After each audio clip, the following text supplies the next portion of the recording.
Today, I want to talk to you about your kids and your grandkids. And I know this is a little bit off the subject of what I usually like to talk about in this group as far as your health and blood sugar balance. But this is such an important topic that comes into my office so many times over the years that I have parents and grandparents that really want to know how to help the little ones. So I need to share this little tidbit, and you're going to be able to, with a little bit of information here, you're going to be able to spot and to help spot a problem with your child and grandchild and help them today. So, how to know if your child or grandchild is having problems with food allergies, food sensitivities, uh, reactions of any sort. Here's how you spot it.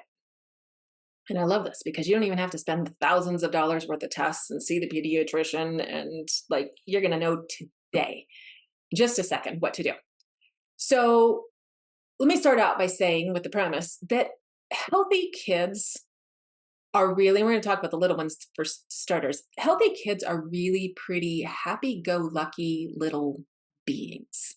Like they like to play. They like to play in the sandbox. They like to color. They like to sing. They like to create. They're pretty happy kids for the most, little beings for the most part.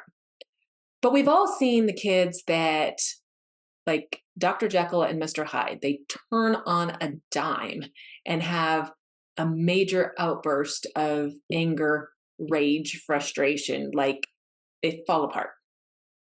That's the first sign of a reaction. But the other thing, let me back up for a second, just tell you what you'll see. Red ears. All of a sudden, the tops of their ears turn red. Sometimes the entire ear turns red, like bright red. Their nose can get red, and they'll get real dark, like blue-gray underneath their eyes. You'll see it in their face. And all of these reactions will happen within 30 seconds, usually 30 seconds, maybe 1 minute of coming into contact with something that didn't work for them. A food, sometimes a smell, a perfume, a chemical, but let's just talk about foods for just a second. Instantaneously, pretty much, all of this red, dark gray, and sometimes kind of glossed over, like all of a sudden they're just like, nobody's right there. That will happen. Then you'll also get within 30 seconds, usually, a personality shift, meaning a kid who is perfectly fine, showed up at the table, eat their food, and all of a sudden they throw their spoon across the room, or they start yelling and screaming, or some of them will just get up and go punch their sibling or kick the dog or just go into this total outburst. And you go, what the heck just happened to my child? They were fine, and now they are coming apart with serious emotion for no good reason. That's your sign right there. The personality change, the facial expression change. Some of them will even start like clucking and like clearing their throat and making funny noises. Here's another sign. So even if you're not at the table, watch their handwriting and their coloring. Kids normally, when they're balanced, color in pretty intentional, like they're trying to stay within the lines or they're trying to make their letters the way they were taught. And they usually will use colors that are light, purple and green and oranges. And we're drawing a horse and we're going to make that horse really pretty with hair.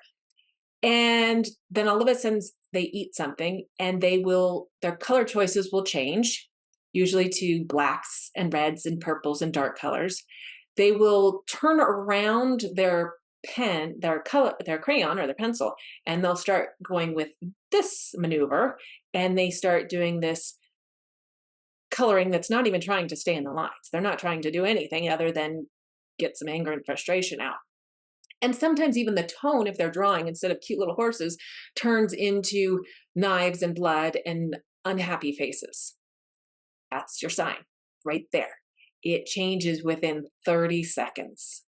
So that's a food reaction. Now, food allergy, food sensitivity, a chemical component, I don't know. but it's that thing that just went into their mouth or they breathed within the last 30 seconds usually. But let me tell you what happens with adults, because adults won't usually get up from the dining room table and go kick the dog out of their anger and frustration. They're a little more reserved, but you'll see it also happen in adults. Have you ever sat at the dining room table, perfectly nice meal with your spouse, everything's going fine, conversation's good and light, and then all of a sudden the conversation just sort of turns, like for no reason, like the topic didn't really change, but all of a sudden you're just getting the backlash of anger, frustration, sometimes even like starting to like just pick a fight for no good reason. Like this all happens logically, there's no good reason for the change in the conversation, but all of a sudden you get this different personality coming. So there's our adult version of a temper tantrum. It's coming. It's a food allergy. You won't usually see the red ears or the red nose or the darkness under the eyes quite the same in an adult. That's more rare. Could happen, but you will see more often three things. They will go into a sneezing fit within seconds of eating, that all of a sudden they have that 8 sneezes, 10 sneezes. That's a food allergy sensitivity. Or they will start to get really nasally and plugged sinus wise. Like you can hear the congestion starting to build in their nose. And sometimes they'll start getting a little raspy in their voice. Or the other one that happens so much I laugh because it happens so often and people don't like to talk about it, but heck, they do with me, is urgent bowels. Like they will be one bite into dinner and have to go use the restroom and have a bowel movement.